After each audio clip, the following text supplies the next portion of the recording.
Buenas tardes.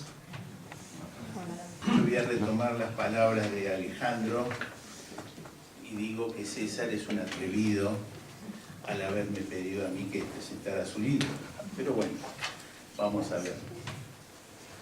Hace unos días, caminando por la calle Florida de Buenos Aires, vi que una conocida librería sugería regalar libros para las fiestas, con esta frase: regalemos fantasía. Me pareció muy feliz la propuesta, ya que, ¿qué es la literatura sino fantasía, imaginación, magia, que nos transporta en el tiempo y en el espacio, haciéndonos creer que vivimos, disfrutamos o sufrimos realmente mientras cultivamos su lectura, esa falsa realidad? ¿Por qué? ¿Qué son sino las llamadas novelas históricas o historias noveladas, sino el relato de algún hecho que ocurrió en la historia mixturado con mucha fantasía? ¿O alguien puede suponer que en algún soporte están registrados los diálogos de Julio César con su amante, el rey de Bitinia, o las conversaciones de Alejandro Magno con su padre, y sin embargo los disfrutamos como verdaderos?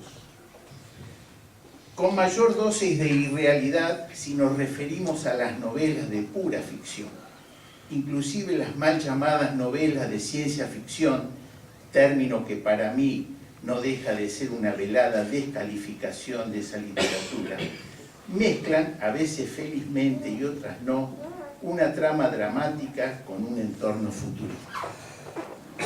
Todo contribuye para sacarnos de nuestra cotidianeidad y ser privilegiados testigos de un suceso del pasado o del futuro o de un hecho que nunca ocurrió, pero mostrados de tal manera que aparecen como habidos y reales. Tomás Eloy Martínez, en su ensayo Ficciones verdaderas, nos clarifica con maestría esos contenidos y dice: corregir la realidad, transfigurarla, o al menos disentir de la realidad, es uno de los deseos centrales del narrador. Pero para que la corrección tenga sentido, debe haber una realidad previa pesando, ejerciendo su fuerza de gravedad sobre la imaginación del narrador. Una experiencia de vida, una lectura, algo que lo excita, que lo saca de quicio. Eso no explica, por supuesto, la densidad literaria de un texto, porque la literatura no es una mera corrección de la realidad, un trazo que altera la imagen original, como los bigotes que los niños dibujan sobre las reproducciones de la Gioconda, sino otra realidad, diferente, pero no adversaria de la realidad del mundo. Un deseo de otra realidad y de otro orden, dentro de la realidad, a la vez que un desplazamiento de la realidad hacia el territorio de la imaginación. La escritura literaria tiende a crear verdades que coexisten con otros objetos reales, pero que no son la realidad, sino, en el mejor de los casos, una representación que tiene la misma fuerza de la realidad y engendra una ilusión igualmente verdadera. Cierro comillas. Quedamos entonces con el aval de esa pluma privilegiada que acabo de citar, que la literatura se nutre de cierta realidad para transformarla y a veces también para traicionarla. Y justamente esa metamorfosis es lo que tiene de atractivo la literatura. Sin embargo, hubo una época en que esa falsa realidad ofrecida por la literatura no era bien vista. Inclusive era considerada peligrosa, subversiva. Si las novelas son ciertas o falsas, nos dice Mario Vargas Llosa en su ensayo La verdad de las mentiras, importa a cierta gente tanto como que sean buenas o malas, y muchos lectores, consciente o inconscientemente, hacen depender lo segundo de lo primero.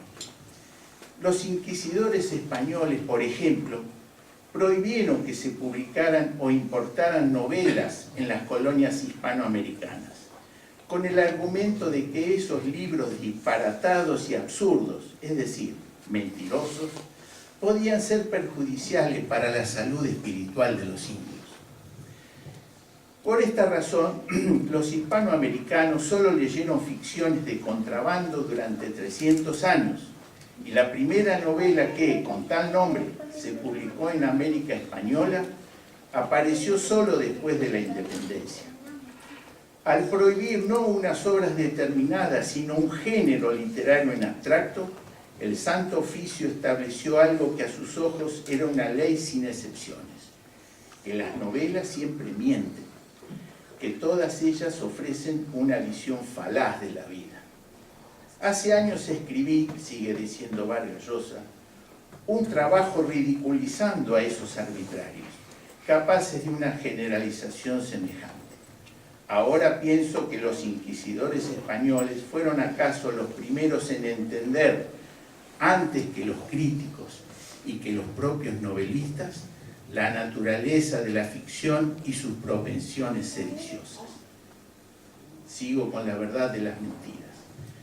Por eso la literatura es el reino por excelencia de la ambigüedad.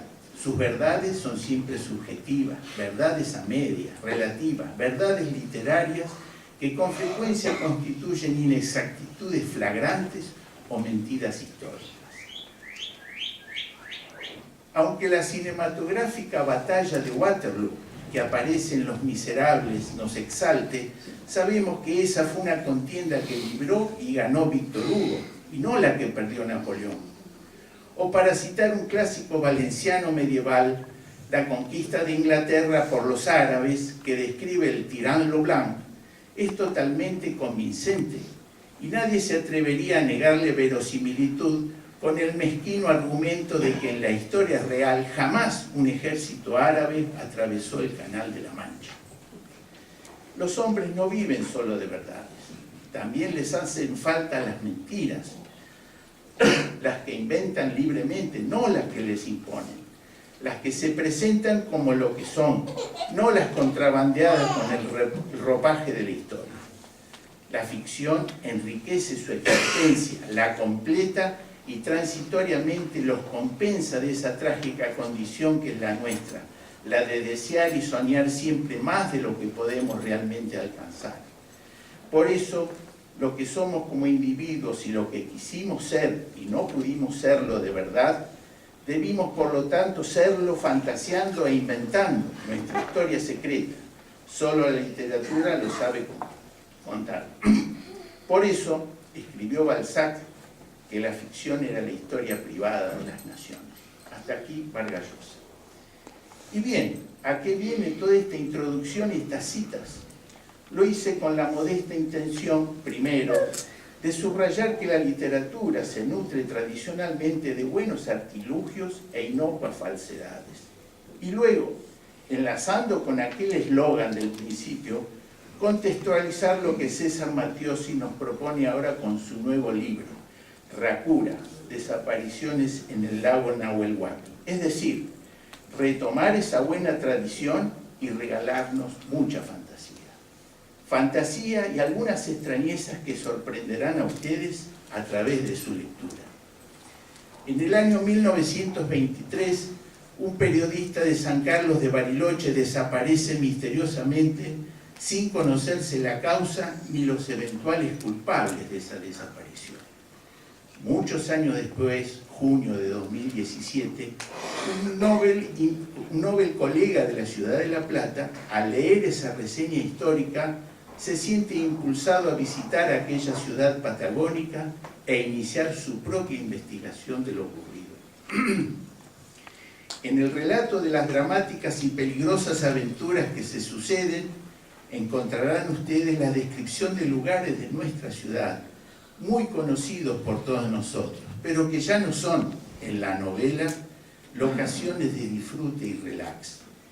Les anticipo que también tendrán buenas dosis de suspenso, algo de humor, mucho drama y un final totalmente inesperado, no siendo prudente adelantarles nada más.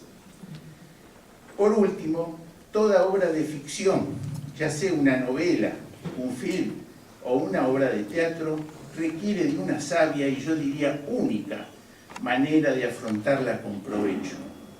El maestro Borges, citando a su admirado Carlyle, nos recomendaba The willing suspension of unbelief, algo así como la voluntaria suspensión de la incredulidad.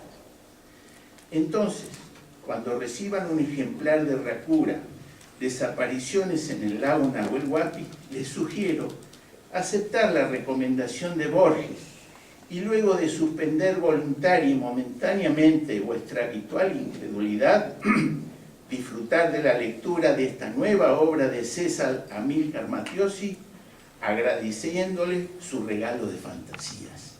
Nada más.